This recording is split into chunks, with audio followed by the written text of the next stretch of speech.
Wszyscy zawsze turyści i odwiedzający to miasto walą na mury albo na miasto.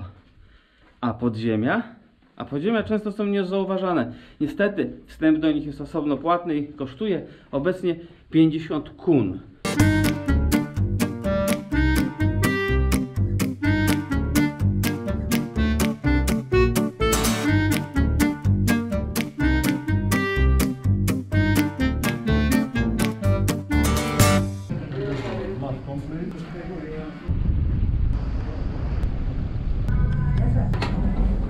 Jeżeli przyjdziecie do Dubrownika i będziecie się zastanawiali, gdzie zaparkować, bo jest to tutaj największy problem i największa bolączka, to moją propozycją przy tutejszych cenach parkingów, które sięgają 30 i więcej złotych za godzinę, przyjedźcie do Dubrownika tą właśnie kolejką, którą przed chwilą widzieliście. Na górze samochód można wygodnie, w miarę zostawić co najważniejsze, co najważniejsze za darmo, a kwota zwróci wam się bardzo szybko.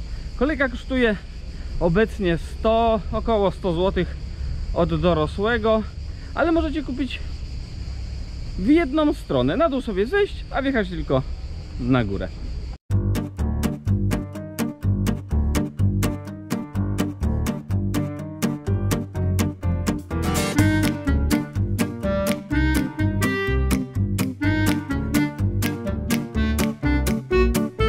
No i cóż, witajcie w Wenecji, w Dubrowniku.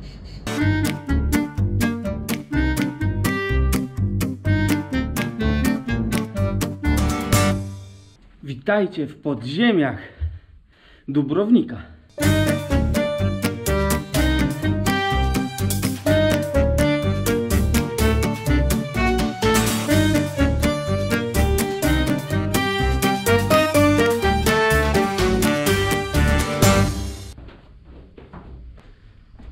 Zaczynam mieć wrażenie, że te podziemia to są takie nie za duże.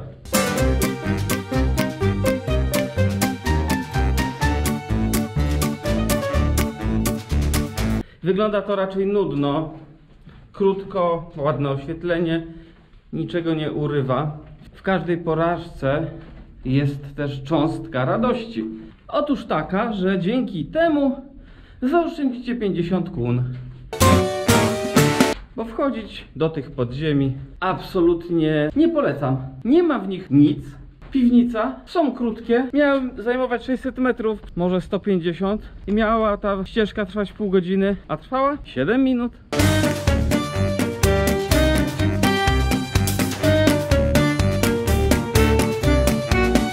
Jeszcze jest tutaj takie, w dalszej części tych podziemi, takie nadziemne muzeum. Tam jakieś eksponaciki, takie szklanki, co się im potłukły, kubeczki, zastawa stołowa, talerze, ale są za szkłem, więc chyba nie można sobie brać.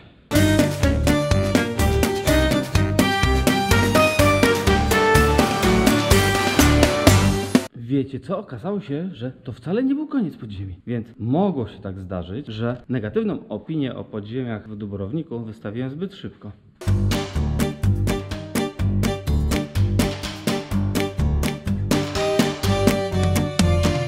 No i niestety mam bardzo złą wiadomość od mojego ostatniego pobytu w Dubrowniku sprzed kilku lat, nie wiem 10. Ceny za wejście na miejskie słynne mury horrendalnie podrożały. Mury w Dubrowniku są jedną z najbardziej znanych atrakcji miasta. Z ich szczytów widać całe wnętrze fortyfikacji, całe wnętrze miasta. I tylko ta cena obecnie 200 kun.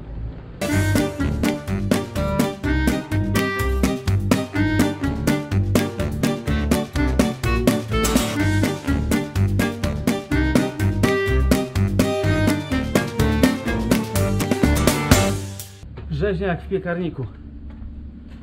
O, i nic do picia po drodze.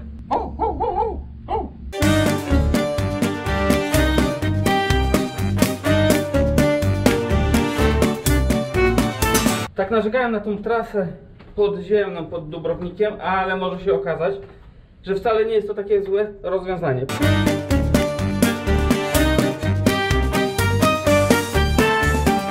I tyle słonecznych podziemi Dubrownika.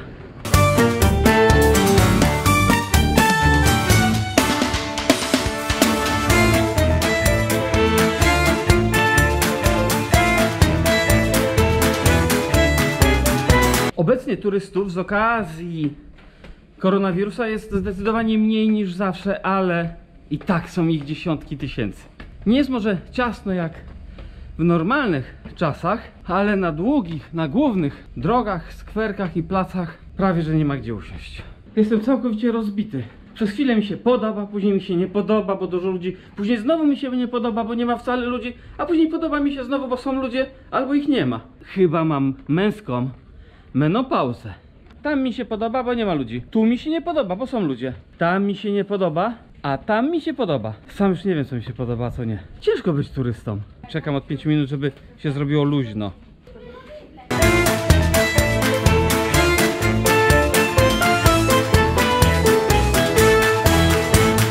Dubrownik przez wiele stuleci lawirował pomiędzy wieloma różnymi imperiami. Na początku należał do strefy wpływów Cesarstwa Bizantyjskiego. Później wpadł pod wpływy Wenecji, która stała się jego bardzo dużą konkurencją. W końcu jednak Dubrownik uwolnił się spod strefy wpływów Wenecji i wpadł w sidła. Najpierw Serbów, później Węgrów, w końcu Imperium Osmańskiego. W 1980 roku umiera Broz Tito. W 1989 roku upada blok państw komunistycznych, a w 1991 roku Chorwacja ogłasza referendum.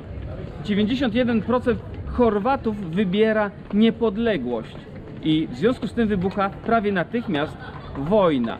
Chorwacja odłącza się Jugosławii, a wojska jugosławiańskie z tych właśnie wzgórz przez kilka miesięcy ostrzeliwują z artylerii i z karabinów maszynowych Dubrownik.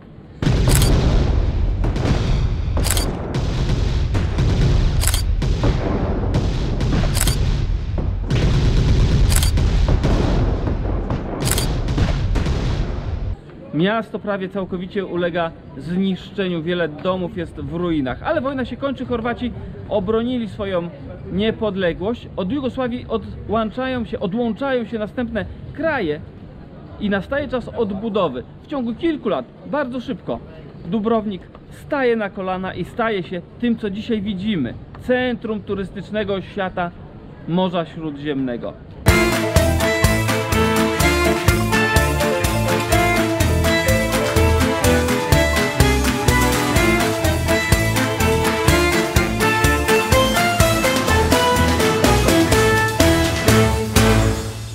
Dubrownik jest absolutnie miastem kosmopolitycznym. Spotkacie tutaj wszystkie języki świata i wszystkie odcienie skóry.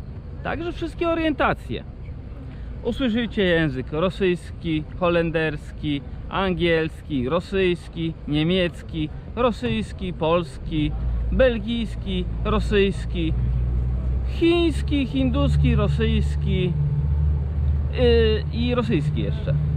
No i co innego, przyszedł czas pożegnania się z Dubrownikiem. Nie jest to miasto, które da się zwiedzić i tak naprawdę to ja w ogóle nie lubię takich miast, ale lody mają dobre, trochę kwaśne. Po 2 euro kulka.